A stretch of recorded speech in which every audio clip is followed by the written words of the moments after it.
All right, and we are live. Good evening, ladies and gentlemen of the internet. This is the Game Mechanics. Our normal host, Andy, aka Sampunk, aka Royal Flute Master, he is out, continues to be out, dealing with adventures in the hither and yon, and so standing in for him would be me. I'm Noble Bear. With us on the mic tonight are also Jason. What's up? And Genevieve. Hello. All right. Tonight we wanted to just talk about Microsoft buying Twitch and Minecraft.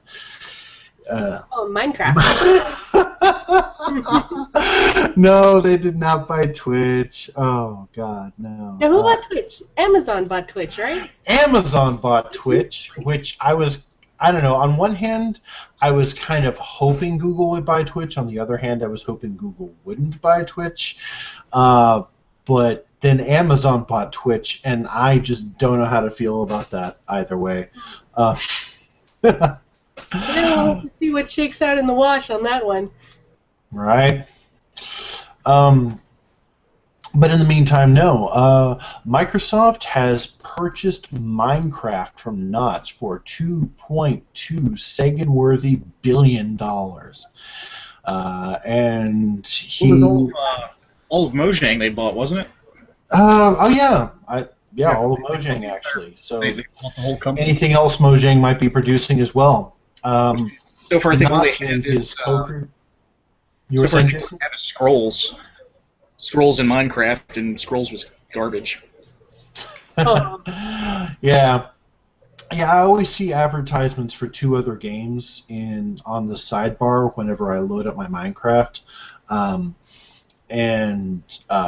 was still, but I'm here to play Minecraft, and I was just click play, and I never investigated further. Yeah, in the meantime, Notch is taking the money and running, which, God bless him, is what I would do. Amen. Yeah, good man.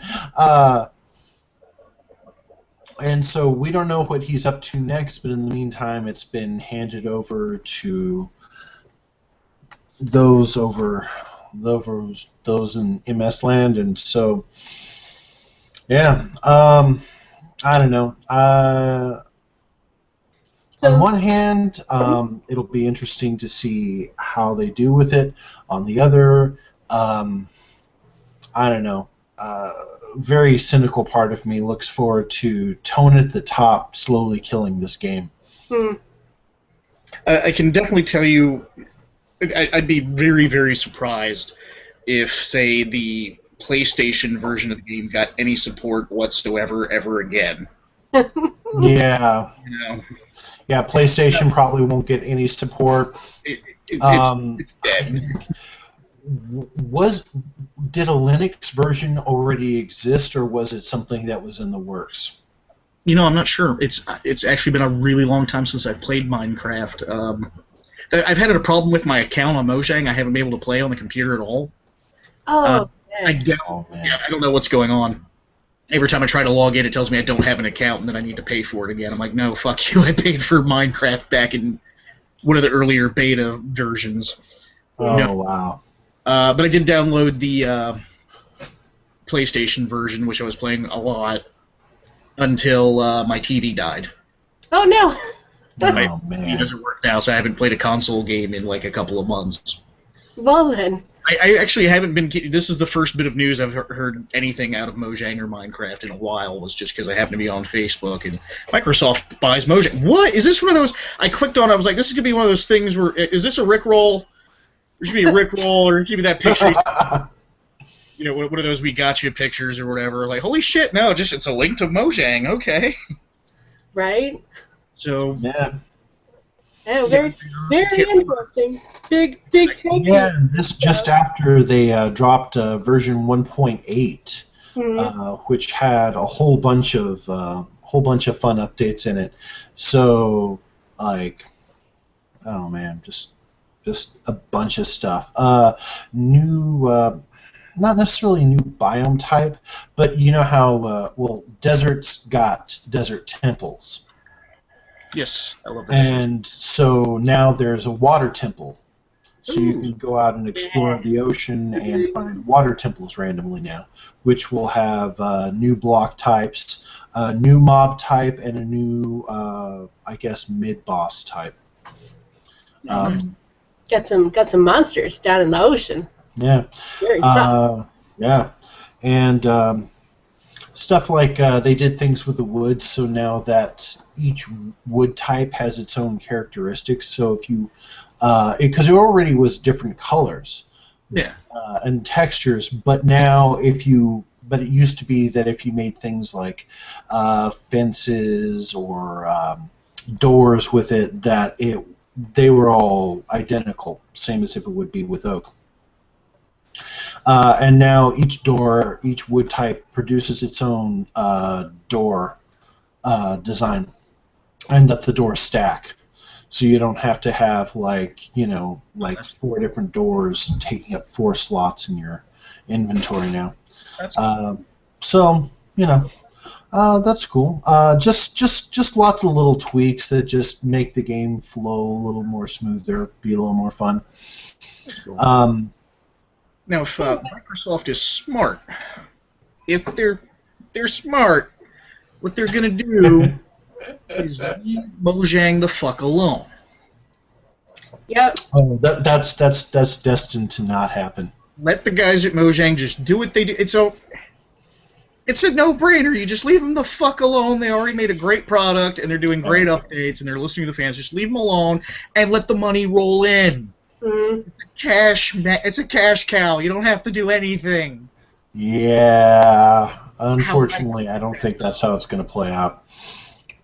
Well, just past history just tends to bear that out anyways, but the most compelling case for it came from a YouTube user, Mr. B-Tongue, who, after EA had bought BioWare, or shortly after, sometime after EA had purchased BioWare, he's talking about how EA was basically destined to fuck up BioWare.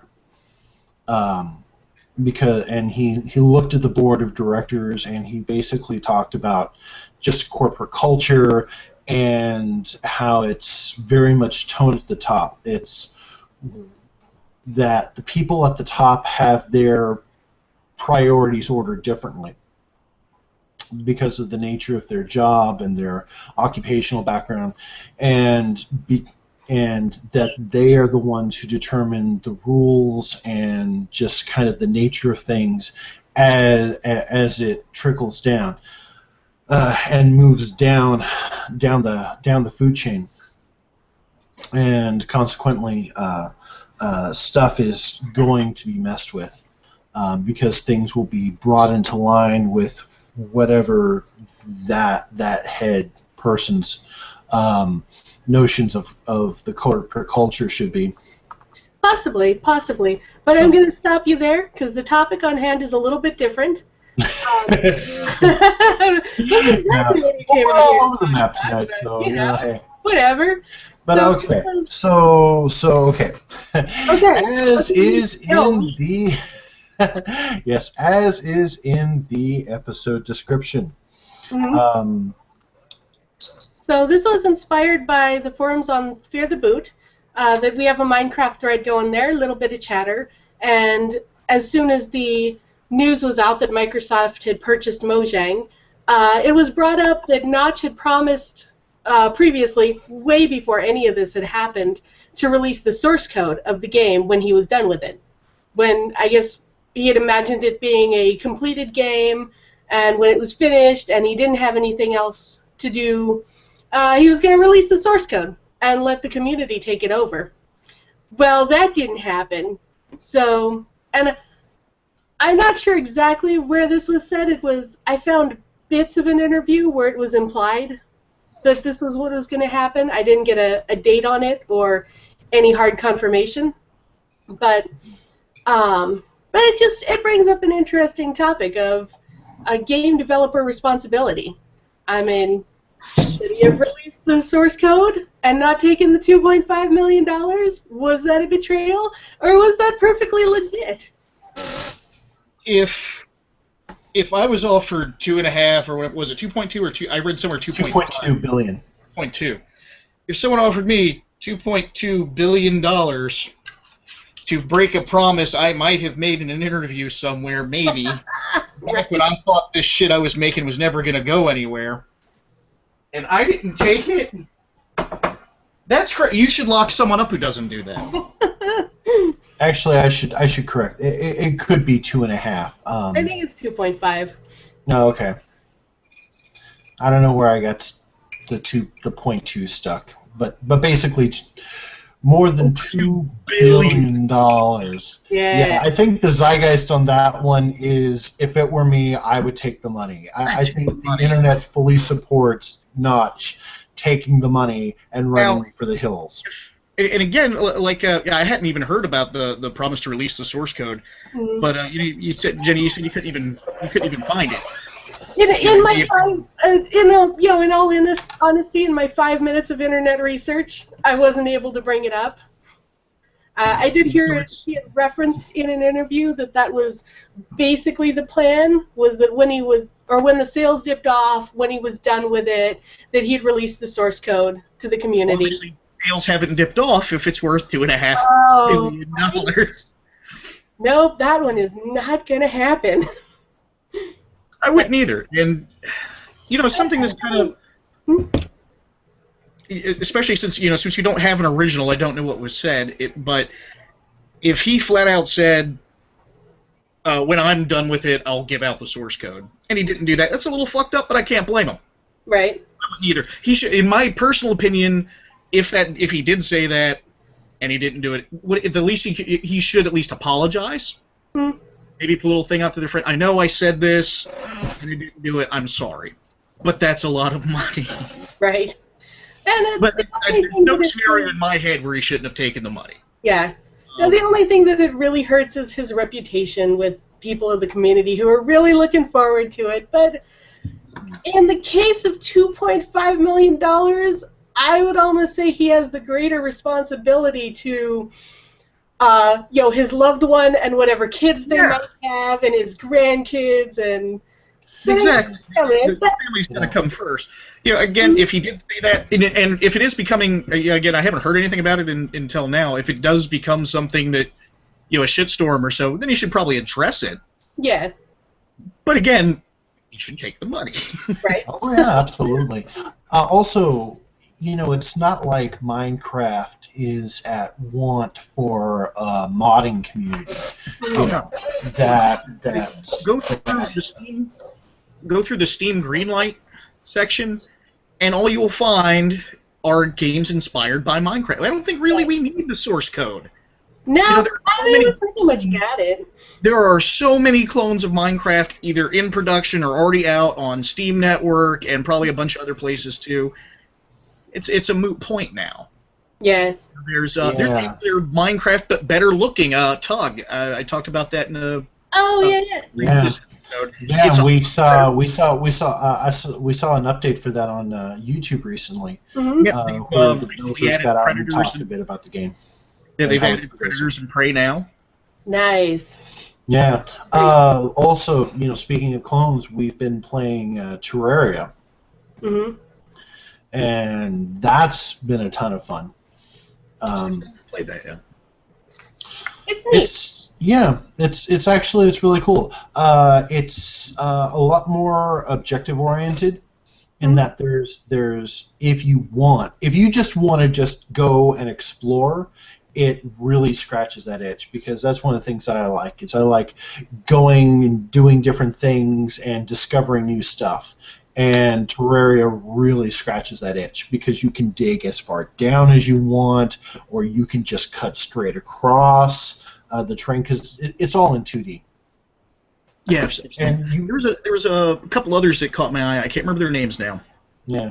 But one was sort of like almost cross between Terraria. I think it was more based on Terraria than Minecraft. It was 2D. It was a side scroller, but it was in like space, sort of. You were on a planet, and it had sort of randomly generated planets, and you could eventually, build different stuff and increase your technology until you could build a spaceship, and then fly to another voxel planet to explore that. Nice. There's another one that's almost exactly like Minecraft, but it has multiple planets. It does the same thing. It's 3D though, so it's more like the original Minecraft. And then there's like different planets, and you're all out in space, and you can eventually build a spacecraft and fly to one of these other floating cubes. Nice. How fun! I think I've seen Minecraft mods that do that too. That's fun. And that one looks, even graphically, it looks exactly like Minecraft. So, again, I don't see the big deal of having the source code. We don't fucking need it. Yeah. It's getting figured out. Yeah, I want to say that as far as anything Notch owes anybody is, I mean, when any game developer makes a game, that really they should just try to make the best game they can and put that out there, and their only responsibility after that is to just be honest about the game, I guess, not try to sell it as something that it isn't. Exactly. Perhaps. I think now I do think if a developer promises a certain thing to an audience, they have an obligation to make a valid attempt, because not everything's possible. Yeah. They have to make a valid and transparent attempt to do whatever it is they said they're going to do. And if they can't, to at least acknowledge the fact that they can't and apologize. Yeah. We're sorry we couldn't do that, but we tried. Yeah, I know. But other than that, if there aren't any promises made, I think the obligation is to make the best quality product you can for the money. Yeah, I think really where a lot of these controversies come from is when the developer, like Peter Molyneux, gets out there, or Casey from the whole Mass Effect 3 thing.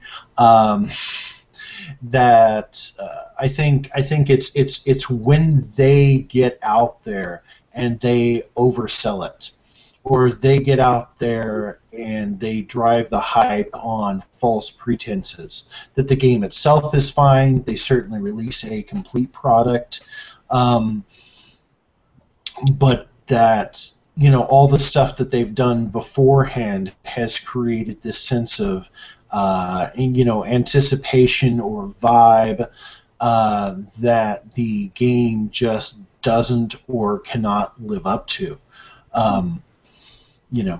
And so... Sorry.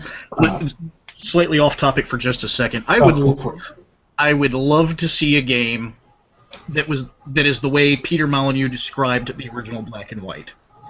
The way he sold Black and White, I would love to see that. How did he sell it? I think we have the technology to do it.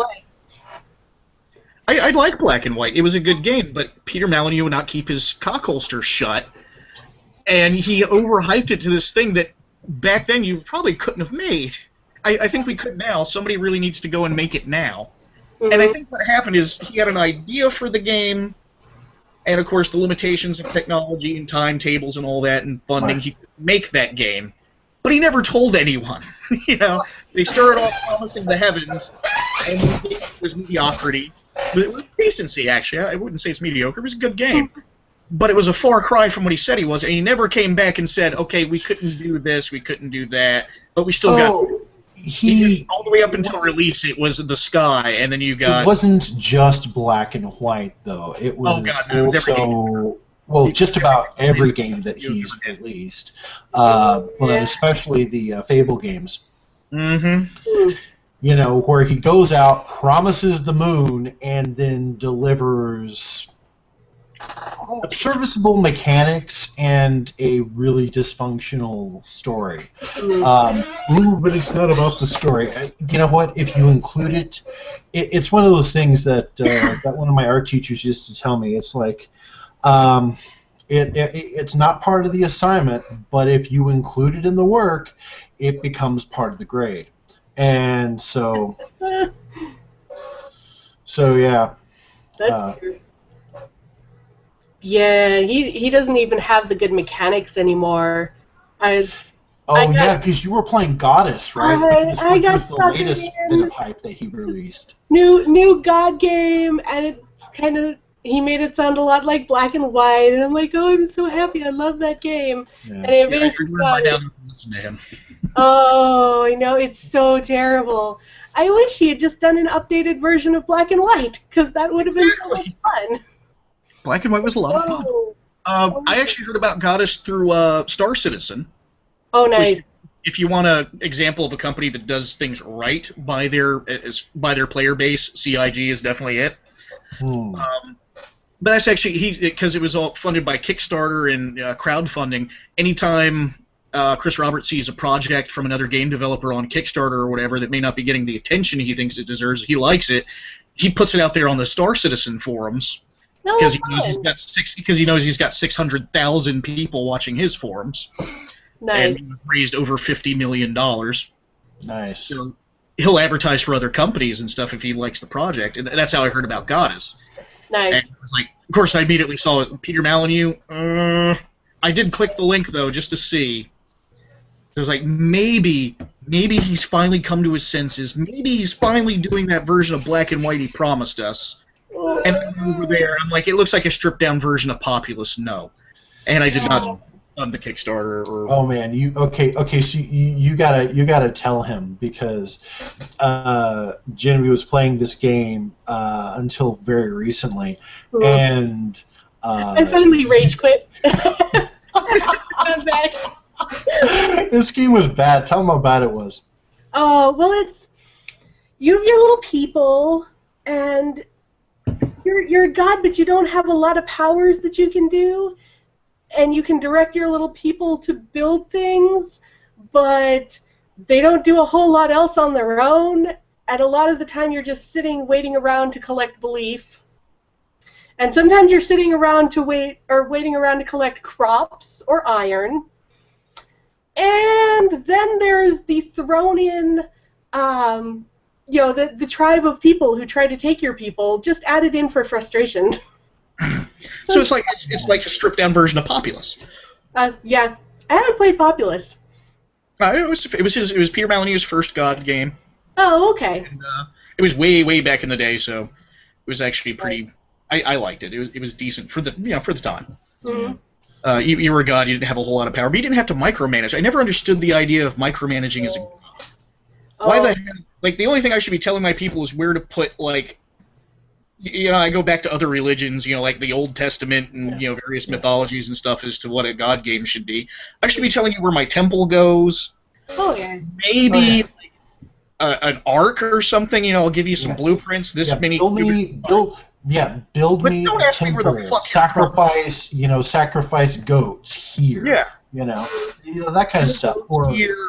Build a really thick stone wall around the city. Don't ask me where the fuck to plant your goddamn popcorn. Yeah. It's in the dirt, dude. Basically sitting over her shoulder doing a real life Let's Play, watching her play the game and talking with her while she plays, that a lot of stuff in the game tends to call attention to all the things that aren't in the game, but that should be in the game. Yeah. And from what I understand, were actually included when he had done Black and White. I seem to remember Black and White, that they would at least get their own food and resources. Now, you could micromanage. The option was there. You could help them out, and then they would go, you could say, thank you. Build a house. You could say, build a house here or build a field there, but you didn't have to. If you didn't, they'd do it themselves. Yeah. Well, also, too, the setting the tone. If you are a god, then you should be able to do all kinds of things that this game just wasn't allowing you to do. Because here you could manipulate the elevations of the topography there. But that was about it, and I'm like, hey, how about throwing a feast in your honor? Because and this was it too, because there was that competing tribe And those tribes, they were throwing festivals. They were going out. They were having sex and liquor and having lots of fun, and they were happy. They were happy all the time, and they were very productive. And when they weren't busy, partying and being productive, they'd spend all the time in the periphery of your terrain, just basically making fun of you. Yeah, Your people, and there's a meter. There'd be a meter on the side that says, these guys are this happy, and your guys are only this happy. And I go, well, can't you throw any parties, or can't you do anything to liven stuff up for them? Throw a festival or a harvest feast or something? Nope. None of those things. My only real And it's like, you can't set the tone. It's like, are you a vengeful god? Are you a wrathful god? Maybe you're a god that's like all about the puritanical shit. And so maybe having as little fun as possible is one of your directives as a deity.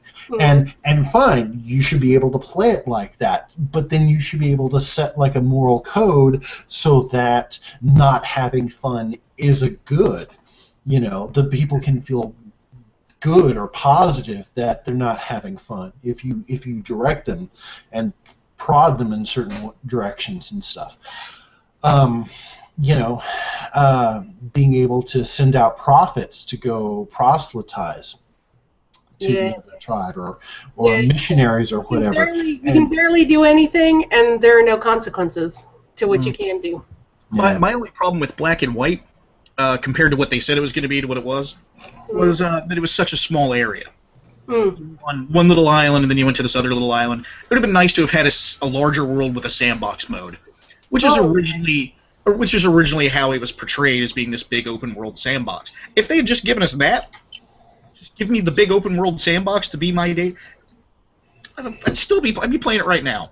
Yeah, and I never could get that final level to work. Where you get... I never got very far. I only ever got to like the third or fourth one or something. The first one you run into a god with another creature.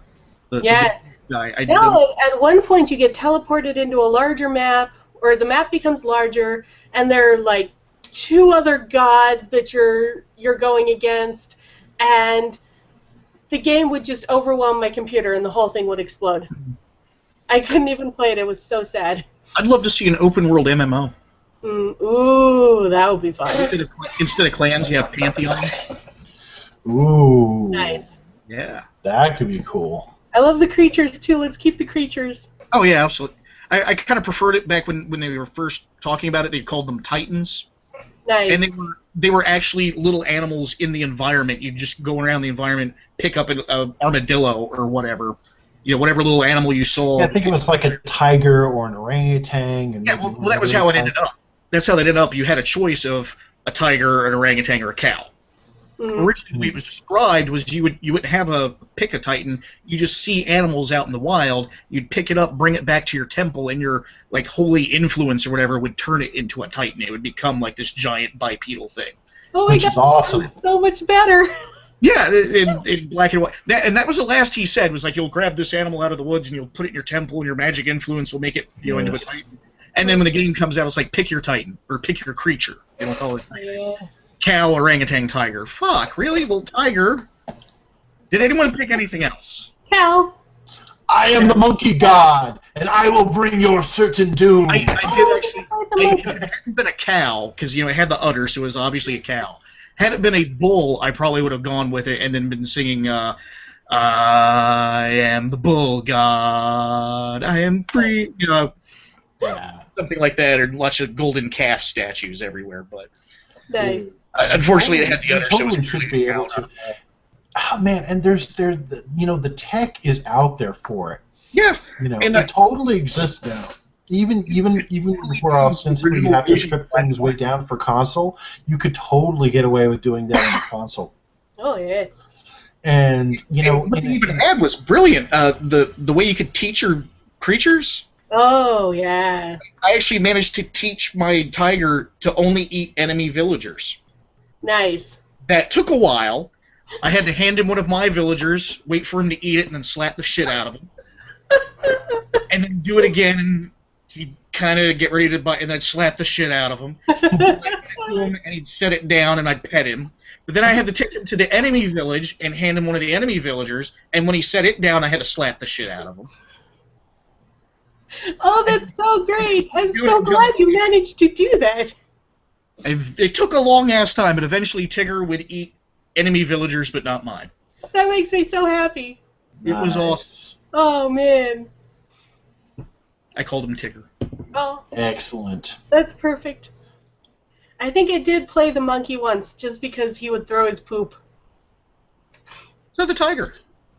Giant monkey poop. Titan poop. Yes. And the detail of the little people, just they talked about how the people all led their own lives and stuff, and if you didn't interfere, and I didn't believe them. I was like, they're just walking around. So one day I decided to watch.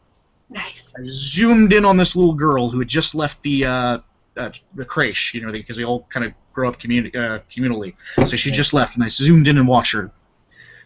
And she went and she started working in the fields or whatever. Then she started hanging out with this dude. She walks over to this guy who was a woodcutter, and they walk over to the little statue of me or the Titan, and they kiss. And they got the little heart, and then they walk into a house together, and they're like married. And I just watched them like every day. She'd go to the fields and work, and he'd go to the forest and cut down trees, and they'd meet up at the little town square area and sit there and. Dude, I don't know what they just kind of relaxed there, like it was like the park or whatever. And they'd relax there, and then they kiss, and then they go into the house, and then they had kids. The kids went to the crash, and then the kids grew up, and then he died in an accident or something. Oh. Died out in the woods one day, and then her kids grew up and went on and got married, and she turned old. She grew old. And she just kind of stopped working eventually. She just kind of hobble out of her house towards the town square and sit there all day, and then she'd hobble back to her house. And then one day she died. Oh my God! Wow. And then the villagers came. Her kids came to her house and took her body out and buried her in the cemetery. Wow. I was really depressed. I just sat and watched somebody's entire fucking life play out in like the last half hour. Oh So man. I went and smashed someone's house to make myself feel better. Yeah. Wow. That's incredible, though. They put a lot into it. It was just. Yeah, you figure they've already worked that out. Speaking of source code, that should still exist, or the memory of how to put something like that together. Just give it a little update. It would be great. Yeah. That's so sad though, because that's it's so there and it's so promised in Goddess, and it's just not. And the game is supposed to only be 50% complete, so maybe it'll get added in later, but I don't know. Yeah. 50% and there's not a lot to it. Maybe I'll check in on the next update, but. So Goddess is a game that's still developing then? It's early access. It's a beta? Yep. Ah, okay. And they just released a new update, and they had cleaned up a lot of stuff, and it was still fairly frustrating, and I didn't play for very long before we rage quit.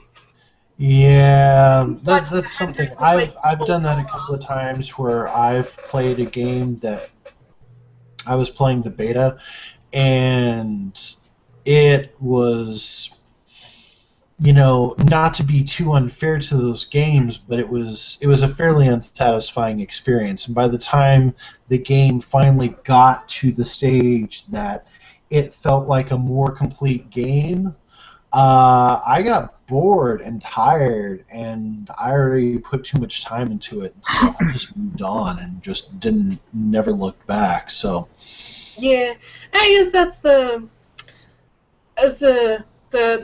could potentially negative part about the early access stuff. Yeah, you get burned out before it actually gets done. That kind of happened to me with Dust 514. Oh man. What is that one? Huh? What is that game? That game, it was a great idea, I haven't seen it since this actually came out of beta, so I don't know how it did. Every review I've read said it kind of sucks. But it was a great idea. It was a first-person shooter set in the EVE Online universe. The idea was to have a direct connection to EVE Online. So, say, you could do like orbital bombardments and stuff like that. So literally, like when you're playing the game and you're calling in an orbital bombardment, what you have to do is actually contact an EVE Online player who's playing the game EVE Online on a PC. You're on PlayStation 3 exclusive. You're on your PS3. You have to contact people in EVE to come help you. So somebody playing EVE would have to have like a battleship or something that could do an orbital bombardment and actually fly in-game to this planet where you're located and, open fire. It was a great idea to combine like ground warfare and the space warfare from EVE so that, in EVE Online players can own territory or whatever. It was they were going to change the game mechanics so that in order to own territory in EVE, you'd have to actually conquer the ground with troops from Dust 514. Nice. The beta got kind of boring. That sounds really fun. It does. It was kind of fun, but I got bored in the beta because there's only 3 freaking maps. Yeah. I got really tired of fighting the same 3 battlefields every time, and they didn't look that different. Yeah, nice. I did like some of the mechanics that they were going with. You could buy like different equipment. Like your armor actually slows you down. It's not like Halo where you're in this massive. Where you're like the 7-foot tall dude in this massive amount of armor. You bunny hop like crazy everywhere. If you got body armor on, it actually weighs you down. So the heavier suits, the heavier body armors give you better protection, but will slow you down more. Nice. The lighter suits obviously less protection. You move faster. You couldn't just backpedal ridiculously quick. You went slower backwards, or even side strafing. You went slower than if you were running straight ahead. It was much more realistic. Wasn't as dependent on as other games on twitch reflexes. I enjoyed it. Nice. And they had vehicle equipment. You had to actually buy all your equipment.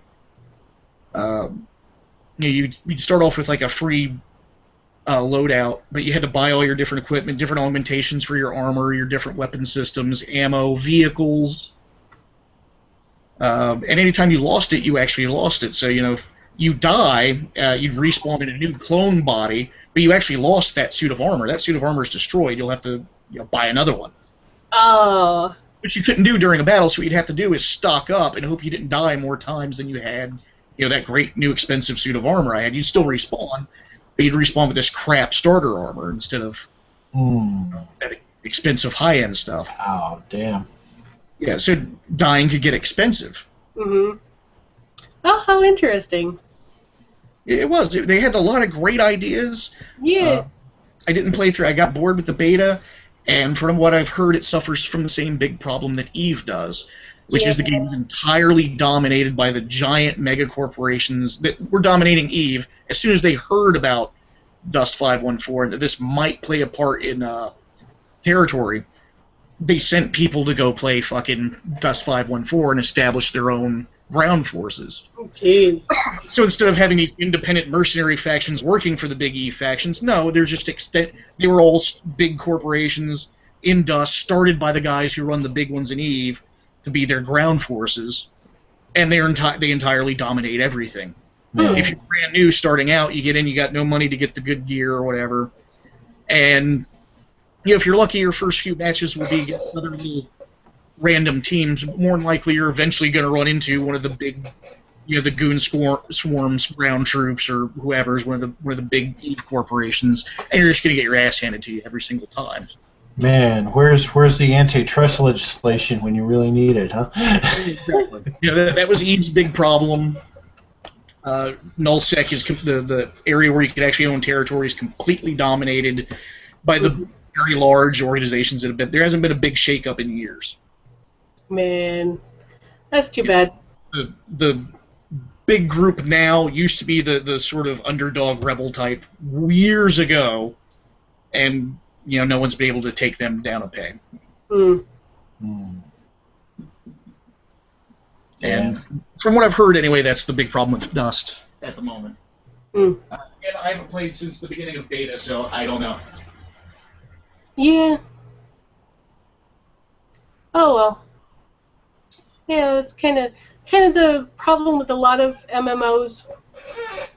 Get the older players who had the time to sit there and play forever. That is tough to get any ground. Oh well. Yeah. I don't know how much. On one hand, I can appreciate developers releasing a game into beta because they want that early input to see how those early mechanics are going to test, so they know whether to discard, advance, or tweak them. On the other hand, though, from a consumer standpoint, I'd like to see more game in the beta. Well, there are some people who do it well. Right. Minecraft was in beta for a long time, wasn't it? Mm-hmm. Yeah, but Minecraft used to be just dirt blocks. Like once upon a time, it was just dirt blocks, and that's all it was. But it was in beta for a long You time. stacked them. You didn't even have a shovel in. You just had you just punched dirt and then restacked the blocks, and that was it. But that was they were in beta for a much longer time than that. Yeah, when I started playing a couple years ago, they were still in beta, but I didn't start playing until after survival mode was implemented. Yeah. And I can see what Noble's saying. It probably they should have waited until they had survival mode before they went into open beta. Oh, maybe. Yeah, or you could do kind of what CIG's doing with Star Citizen. They're doing their beta and alpha. Actually, they're technically still in they're calling it pre-alpha still. Oh, wow. But what they're doing is, I'd say it's at least alpha. I'd honestly call it an early beta. Mm. But what they're doing is they're putting it out a little chunk at a time with continual little fixes and updates and stuff. The first thing they put out wasn't even really the first thing they put out was a pre-alpha. It was the hangar module. And it was just a sort of a little taste for the backers, because you pledged, when you pledged however much, you got a certain ship once the game comes out. And what it was is your hangar with your ship or ships that you pledged for in there, fully rendered in the game engine, so you could walk around the ship and the doors would open and close and stuff, and you could walk around on your ship and have a little taste of it. This is what I'm going to get when the game comes out. Nice. And they built on that. They added the the dogfighting module, which the dogfighting module at the first update was just against bots. It was just NPCs. You fly in your ship, and they slowly added more to it. They got different game modes. You can actually PvP now. They have leaderboards and stuff. It's almost like World of Tanks and spaceships. You got little matches and stuff where you fight another. And they're planning to add. They don't have all the ships in the game yet, but if the ship you own isn't in the game, once you start the game, you'll pop up in one of the ships that is. Like, I tried it for a few seconds. My poor laptop was screaming in pain the entire time, even with graphics on. And I did it in free flight, so there wasn't even any NPCs. But it popped me up in a Hornet class fighter because the ship I have is a transport and hasn't been put in the game yet. They're going to try to get all the different little fighters in. Then they're going to start adding the multi-crews and the transports. They're going to add game modes where you have to escort so many transports with goods on them, and one side will be trying to shoot down all the transports before they get to their almost like a capture the flag kind of thing. Nice. And then from there, after they get all the ships into the dogfighting module, they even worked it into the lore. It is not officially, it's no longer the dogfighting module. It's Arena Commander, and it's a video game in the setting that Star Citizen takes place in. Oh, fun. It's a video game very popular with pilots. And they even went so far as to make up a corporate history for the corporation that made Arena Commander, and the history of the corporation and all that. So it's like a simulator / video game that you play when. And they're actually going to have it in the game still. Once the game launches, they'll still have it. Oh, fun! That's amusing. You can Nice. land and then go play Arena Commander or something. And then the next thing they're going to add is going to be, I think the next thing is Planet Side module, which would be like the actual character development and making your avatar and all that, and interacting with other characters on a bar or something. They'll probably have some mini games and stuff to play. Planet Side in the universe, and then after that, they're supposed to do. Once they got that ironed out and all the bugs, and they're going to do Squadron 42 Alpha, which is Squadron 42 is the single player campaign that's sort of like Wing Commander. Oh, nice. And they'll have that alpha, and then I think when the beta launches, they're going to start doing the alpha for the persistent universe, and then once Squadron 42 comes out, goes live, the beta for the persistent universe, and then the persistent universe goes live. When they finally are done with this game, it'll probably be incredibly awesome, but I already feel a sense of kind of burnout sitting in, where it's like you get in there, you dink around a little bit, and you're kind of like, well, this is it, and yep.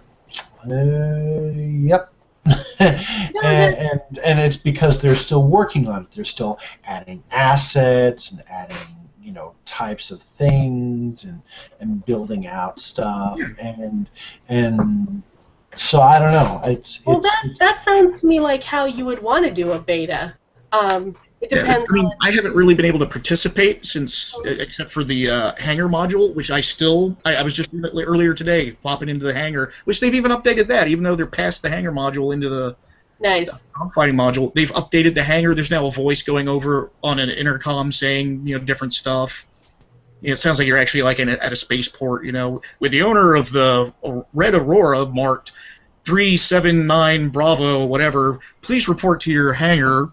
Or would so-and-so please report to security for your little computer? I can't remember what it's called now, the little computer thing you get in game. Nice. I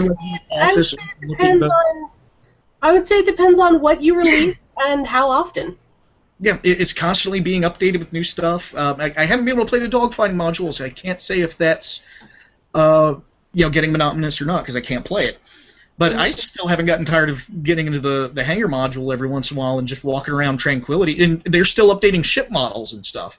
So this last time I got into my ship, I noticed a few little details added that weren't there before. Some of them, which, by the way, were planned by players. Oh, how fun! The most recent, well, not the most recent, but the biggest one was for the kind of ship I have, the Freelancer. A lot of people complained that there are two little struts on the cockpit window and you couldn't see out of it. So one player had a poll with some photoshopped versions of the cockpit of the Freelancer, like which one do the other players prefer? And the other big problem was the ramp at the back, which opens up into the cargo bay. When the ramp comes down, the ship's sitting so high off the ground that it has to come down to an angle like that to touch the ground. That's not a very good ramp. You can't push anything up that. Oh, no. So this one of the players got onto the forums and put up a 3D animation he made of a method of fixing that. Damn. Like, you guys could just do this, and he had a 3D animation of it. Sure enough, next big update, the struts, all but two of the struts were going from the window in my cockpit, and you had this new solution for the ramp. When it comes down about halfway, and all he did was hollow out the middle and put an extension in it that slides out. Nice. You don't have to. So they didn't really have to change the model that much, and now you had a smoother ramp. And that's now the way the ship looks. It's got the better windshield, and it's got the expandable ramp. Nice. Oh, that's fabulous. Well, it certainly sounds like they have a good relationship with their fan base. I think that helps when you have a community that's active and that you listen to and are open to suggestions like that for. It is a great relationship. There's a part of their forums called Ask a Developer. Oh, every single like department head or whatever at the company is required to spend at least 1 hour a week going through their thread. They each have their own thread. Going through their thread and answering player questions. Nice. And they have a schedule up, which is up on the forum, so you can see what day and time each developer has to be on going through his thread. And a lot of them do it a lot more than that. I saw this one guy One of the developers was being asked a question. His time was like 8 in the morning to 9 in the morning Monday. And this guy posted a question at like 10:30 on a Monday. So it's like, I probably won't hear from you for about a week. And about 11 or so, he got an answer. Nice. And he even said something. He's like, I thought you don't check this thing till next week. He's like, no, I check it every day. He's like, I go get lunch, I bring it back, I sit in front of my computer eating a sandwich and going through my threads every single day. That's cool. That is. It's nice to see. Nice to see developers like that having fun with their audience.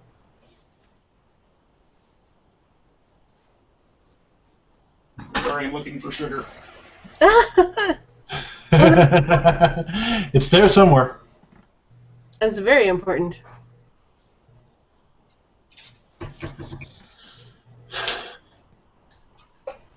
What are some examples of companies not keeping their end of the bargain? Yeah. Yeah. Peter. Yeah, with Peter Molyneux, as much as he's engaged in the same pattern of overpromising, I don't really sense that much anger or frustration with him. I think it's kind of maybe just reached a point with some people where it's just what he does. It's him. Don't worry about it. We'll play the game. We'll see how much actually gets in when that comes out. And that kind of thing. Now, as opposed to with Casey Hudson and Mac Walters with the release of Mass Effect 3, there was a lot of anger and frustration, and I'm on the side of being incredibly sympathetic towards it. I think in his case, he specifically points to things that he said were not going to be in the game, or things that the game was specifically going to try to do, whereas Molyneux was making positive assertions about the game, and it just didn't quite make that meter.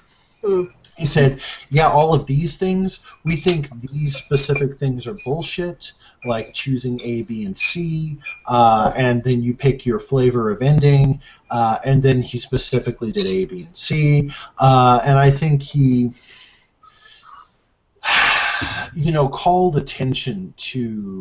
ended up calling attention to exactly the source of sins that he says wasn't going to be included, and included them anyways. And then when there was an outcry of, hey, when you said X, Y, Z, and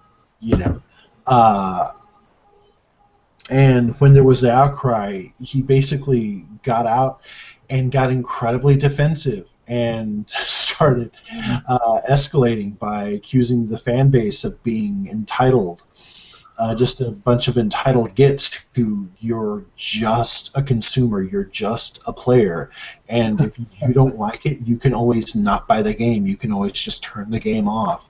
And it really called into question what the relationship is. I think that there is a kind of a kind of an arrangement that gets struck between a developer and the consumer base that they serve at that point,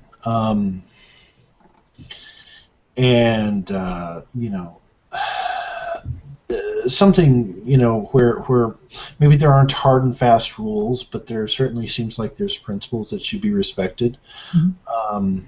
I think common courtesy would play a big role. If you specifically say this will not be in the game, and then for whatever reason you decide to put it in, I don't think it's that big a deal, especially in this day and age with fucking internet access on your goddamn.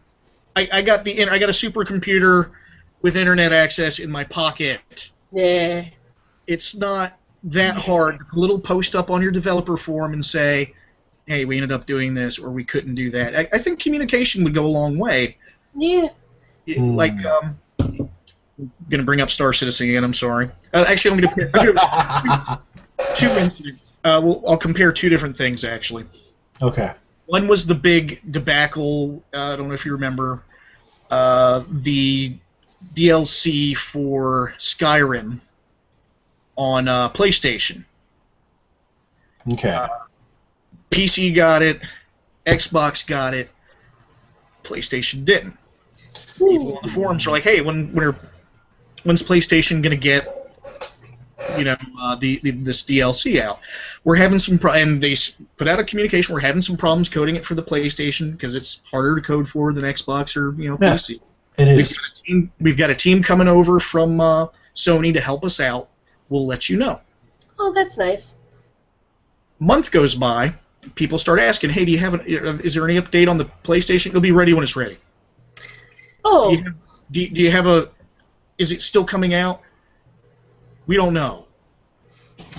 So they don't know. We have no idea how long it's going to be. And the PR guy was being an ass. He's going on to he's putting out updates on his personal Twitter or personal Facebook. He doesn't have his own business one set up just for. So people, it's like, if you want an update on the game, check my Twitter. And the only thing he's tweeting is, my football team won, while he's wearing a micro. I'm a big guys. I really am working hard on. We're really working hard on getting this out on the PlayStation. While he's wearing a Microsoft T-shirt, and it was now it did eventually come out, but it took almost a year. Yeah. And there was no information that entire time other than basically shut up. You'll get it when we get done with it. On the other hand, Star Citizen, when they were putting out, I can't remember now, it's been forever, it was either the new website or I think it was actually the Hangar module when it was coming out. They were having some issues getting it out, so a few days before the release date, they're like, "We're sorry, it's not going to be ready yet. We're not sure when it's going to be ready. We're having a lot of bugs."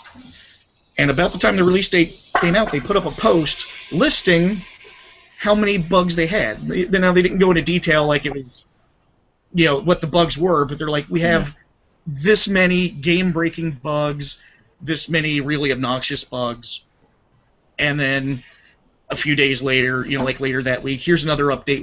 We fixed these bugs. These have been found. All the way up until it's like, okay, now we're going to test it. Okay, we found a few more bugs. We got to finish. And they kept giving these continual updates. Oh, we fixed this, but now this is broke. Not in the detail, but just enough so you know, okay, this is fixed, now this is broken. Okay, now we got this fixed. We're stress testing. Okay, we're going to roll it back out next week. Something that just occurs to me is Star Citizen, the only people they're beholden to are the fan base. Basically, at that point. Because they don't have the company who does it. What's the company again? It's Cloud Imperium Games. Okay, so Cloud Imperium. Now they don't have anybody over them, do they? Nope. Okay. They were, and they themselves aren't. What is it? Original or initial public offering. Basically, they're not on the stock market. No, they're not. They're a private company. They're owned by Chris Roberts. Okay, so basically, I think at that point, it becomes the either the incentives or maybe just the general cultural tone. I think at that point tends to skew more towards transparency. Mm-hmm. Whereas you look at BioWare, or you look at it just, at least in that case, where you've got a parent company that you have to keep happy. You have stockholders that you have to keep happy. because with the stockholders, anytime that anything bad or sufficiently negative gets reported, it almost becomes like a political type situation where, reporting bad things tends to make, the faith and trust in you go down, in that realm for that group of people. Whereas with gamers, that the faith and trust, when they're the only ones to be beholden to, then it becomes more just like, these are the struggles, this is the stuff that we're going through, and just seems like there's just more room for that kind of transparency, and that you don't have to worry about those cultural issues of having an antagonistic relationship because of the conflict between, the consumer base, the stockholders, and then the executives, all having a separate set of demands and having to keep each of them happy. And you get to choose two, where you've got those three groups and choose two of them. And it seems like that's the kind of thing that you would have to worry about, or becomes part of the metric for why certain things like that happen. I think after a certain point, if something becomes too corporate, it might also add to that also, where you're a businessman trying to conduct business, and there's this group of yapping chihuahuas or something, where people who have legitimate grievances in the game just become these just marginalized, stereotyped, just annoyances that you're just like, look, just shut up and go away. Come here, buy my shit, and then leave. The way some people complain doesn't help. You have some people who will have legitimate complaints, and they will express these legitimate complaints as a grown-up. Yeah. And then you have other people who are just being self-entitled gits. Yeah. And even some of them might have a valid point, but the way they express it, you just want to slap them in the cock holster. You don't want to. Yeah, at that point, it's a customer service issue. Yeah. And you're always it's the internet. There will always be asshats. Mm-hmm. Yeah. At that point, it's just a customer service issue. It's how you respond to it. And there's a bad response, and there's probably a better response. Yeah. I'm seriously working on the PlayStation guys while wearing a Xbox T-shirt. Ooh. Is probably not the thing you want to do. No, that sounds like a Jeff Keighley type, Doritos Pope type moment there. Even the ones who are complaining, you do want them to come back eventually and buy the next game that you put out. So maybe the better response is the option you should pick there. Yeah, maybe hey, we're going to update you as often as we can, and even if you don't go to the detail CIG did. This is what's going on with that. Just once a week, let us know it's being worked on. If once a week the guys at Bethesda had come on and said we're still working on it, we're making progress, I would have been happy. Yeah. I normally don't get into the various gaming shitstorms that crop up every once in a while. I don't normally get involved. I normally don't give a shit. Yeah. I could care less usually. That one had me mad. Oh, man. And I don't normally give a damn. I'm just, it'll be out when it's out, but I'm like, this guy's being a complete dick. This guy's just being a jackass. And it was starting to get to the point, it's like, I don't think they're even working on it anymore. And they didn't even announce when it was ready. Nice. Just one day I happened to be, I don't even know exactly when they finally came out, I just happened to be looking around on the PlayStation Store and saw them. Classy. Yeah. Oh, well. I mean, I guess you don't really owe anybody anything in that type of situation, but your reputation and the reaction of your public is dependent upon how you deal with it. In a way, he does. They do owe us. We're the ones that, investors or not, they're not going to invest if the company's not profitable. And it's profitable because we're spending money on their shit. Yeah, I mean, obviously. We don't have to. Yeah. If we don't like it, that is the option, is to not purchase it. Yeah, obviously, I mean, we as the consumers, have no business going in and micromanaging everything for them, and telling them what's what and stuff. After a certain point, we do need to let them conduct their business, but at the same time, we have placed an investment in them. And it does create this relationship where, well, just like any relationship, that, you expect there to be a certain amount of compromise, a certain amount of give and take, where, we could stand to be more mature and understanding. They could stand to, communicate better. It almost makes me wish that there was like a marriage or relationship counselor for these types of situations, where it's like, the Dr. Joyce Brothers, or Dr. Ruth, for this kind of thing. Is there anything you think you can do better? Think you could try harder? Now we're letting the gamers speak and express their feelings, and then you will get a chance to respond. Now, in the meantime, gamers, when you say this, it's important to not use a lot of angry words, and not make a lot of you statements, but me statements, so that when this happens, it makes me feel X, No flame wars, gamers. No flaming. Right. This person is just like you. They have feelings. Things that hurt your feelings are probably going to hurt their feeling.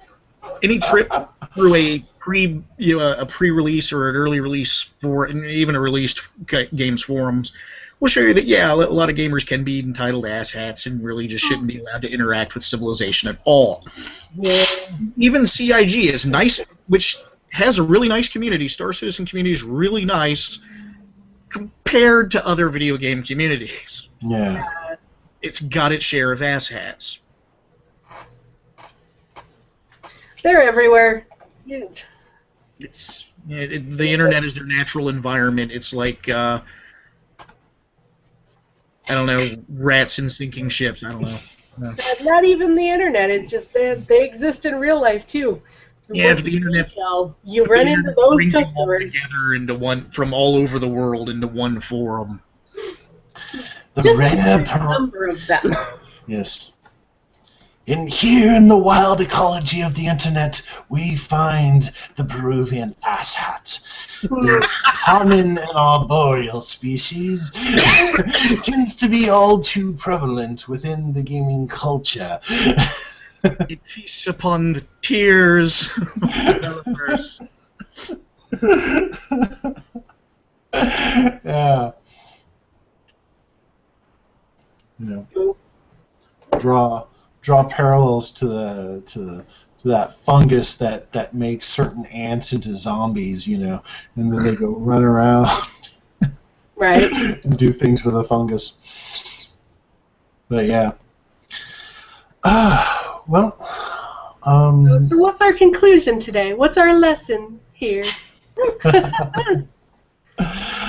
Over responsibility. Well, it sounds like that creators aren't responsible for anything in particular, but that if they do engage the consumers or engage the fan base, that they should respect that relationship like a relationship, and that not everything is owed, but certain things are implied, and it should be treated with the same kind of respect and give and take.